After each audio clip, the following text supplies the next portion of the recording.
हाय, मैं सौरभ कुमार, स्वागत है आप लोगों का हमारे न्यू वीडियो में। तो यहाँ पे आज हम आप लोगों के साथ जो डिस्कस करने वाले हैं, जो बीसीईसीएलई होता क्या है।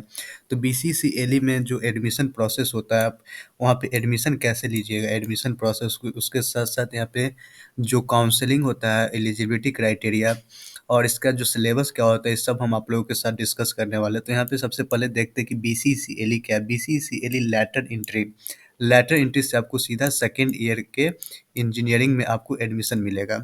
तो यहाँ पे आप सीधा जब ये एग्ज़ाम दीजिएगा तो इंजीनियरिंग के सेकंड ईयर में आप सीधा पहुँच जाइएगा। तो यहाँ पे आगे देखते हैं कि इसका एलिजिबिलिटी क्राइटेरिया क्या है।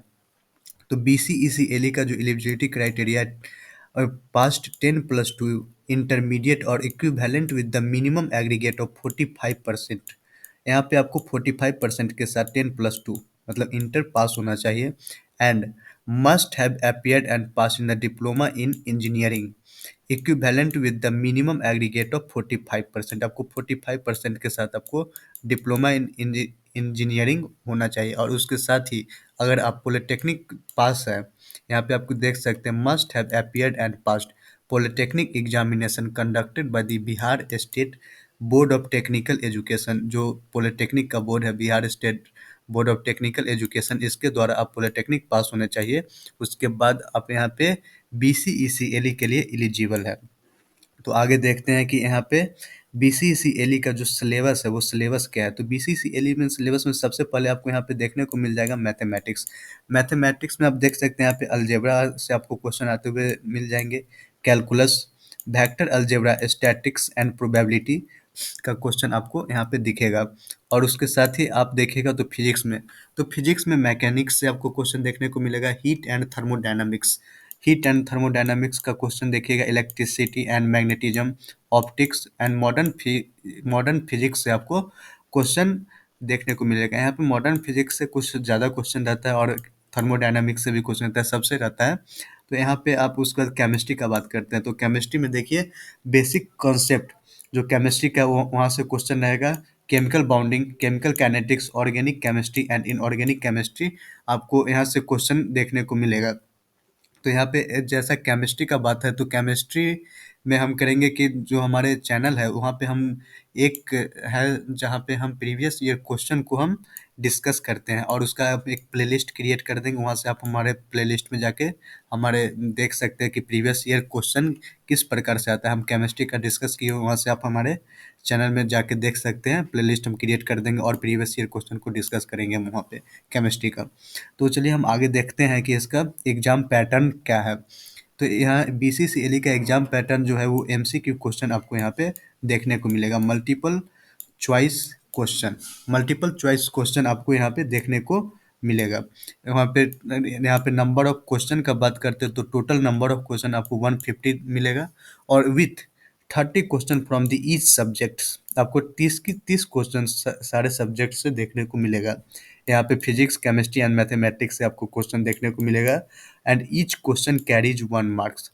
अगर आप एक क्वेश्चन को सही करते हैं तो आपको यहाँ पे 1 मार्क्स ऐड होते हुए चलेगा। और जो यहाँ पे टोटल नंबर ऑफ क्वेश्चन है वो टोटल नंबर ऑफ क्वेश्चन 150 है और इसके लिए आपको जो टाइम दिया जाएगा यहाँ पे आपको 2 आवर का टाइम दिया जाएगा। 2 आवर में आपको 150 क्वेश्चन को सॉल्व करना पड़ेगा या आप जहाँ तक जिस क्वेश्चन को सॉल्व कर पाए वो रहेगा और सारे क्वेश्चन सही के लिए आपको 1 नंबर मिलते हुए चलेगा। तो यहाँ पे हम आगे देखते हैं कि इसका एप्लीकेशन प्रोसेस क्या है। तो सबसे मेन चीज़ जो होता है वो एप्लीकेशन प्रोसेस ही होता है। एप्लीकेशन प्रोसेस अगर आप अप्लाई कीजिएगा सबसे पहले, उसके बाद ही ये सब काउंसलिंग, एग्ज़ाम पैटर्न ये सब वाली बात है।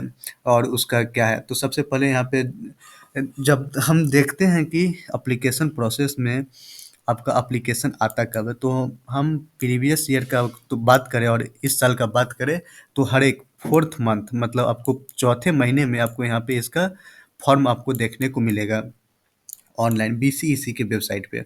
और इसका डेट का बात करते हैं तो उसके बाद जब आप फॉर्म भर लीजिएगा उसके बाद एग्जामिनेशन डेट आता है तो वहाँ पे जाके आपको एग्जामिनेशन देना पड़ेगा और उसके बाद आपको यहाँ पे रैंक कार्ड रिलीज होगा। वो वो है और यहाँ पे एप्लीकेशन फ़ी है तो एप्लीकेशन फ़ी जमा कीजिएगा यहाँ पे ऑनलाइन अप्लाई करने के बाद। तो आगे हम देखते हैं कि बीसीसीएलई का काउंसलिंग और सीट अलॉटमेंट कैसे होता है।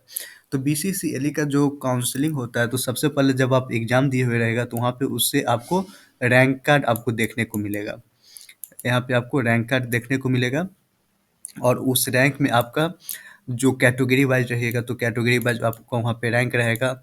और अगर आप अनरिजर्व्ड है, तो अनरिजर्व्ड का वहाँ पे आपको देखने को मिलेगा कि आपका रैंक कितना है एग्जामिनेशन में। उसके थ्रू आप काउंसलिंग में बैठिएगा, तो काउंसलिंग में आपको सारे अपने कॉलेज को चूज करना पड़ेगा। आपको टॉप टू बॉटम को कौन कौन सा कॉलेज चाहिए, किस ब्रांच, कौन सा ब्रांच चाहिए, उस सबको चूज करना पड़ेगा। काउंसलिंग में ही चूज करना पड़ेगा। उसके बाद आपका सीट अलॉटमेंट होगा आपके रैंक के आधार पे। आपके रैंक के आधार पे कौन सा कॉलेज आप जो चूज किए हैं, उस पे आपको कॉलेज अलॉट होगा। और वहाँ पे कॉलेज अलॉट होने के बाद आपको सारे डॉक्यूमेंट को लेके जो जो डॉक्यूमेंट होगा आपका, वहाँ पे जाके आपको डॉक्यूमेंट वेरिफिकेशन करवाना होगा उस कॉलेज में जहाँ पे आपका सीट अलॉटमेंट होगा। तो वहाँ पे उसके बाद आपका एडमिशन होगा उस कॉलेज में। तो आगे हम बात करते हैं कि उसके लिए जो effective preparation tips and strategy क्या है। तो प्रिपरेशन एंड स्ट्रेटजी में सबसे पहले आप यहाँ पे ध्यान देने वाली जो बात है, आपको पी वाई क्यू को आप अच्छे से देखिएगा। जैसे पी वाई क्यू होता क्या है, तो पी वाई क्यू है previous year question. Previous year question को देखते हुए जाइएगा, तो वो आपके लिए बहुत ही बेनिफिट रहेगा एग्जामिनेशन में। उसके साथ-साथ आप मॉक टेस्ट लगा सकते हैं। और उसके बाद ये है कि आप वहाँ पे मॉक टेस्ट दीजिएगा, उसके बाद आपको पता चलेगा आपका रैंक क्या आ रहा है। और इसी हिसाब से बीसीसीएल का जो है वो प्रोसेस होता है, फुल प्रोसेस होता है काउंसलिंग का, यही होता है, एग्जामिनेशन होता है, उसके बाद आपका रैंक कार्ड आएगा, वहाँ पे जाइएगा। तो यही एक छोटा-सा वीडियो था मेरा। आप हमारे वीडियो को देख रहे हैं तो हमारे चैनल को लाइक कीजिएगा, सब्सक्राइब कीजिएगा। तथा मतलब आप लोगों को कोई भी प्रकार का प्रॉब्लम हो किसी भी चीज़ में, तो हम अपने इंस्टा का यूज़र नेम और उसका लिंक डिस्क्रिप्शन में दे देंगे। वहाँ से आप हमको कॉन्टैक्ट कर सकते हैं, पर्सनली मैसेज करके पूछ सकते हैं किसी प्रकार का कोई प्रॉब्लम हो तो। तब तक के लिए हमारे वीडियो को देखने के लिए धन्यवाद।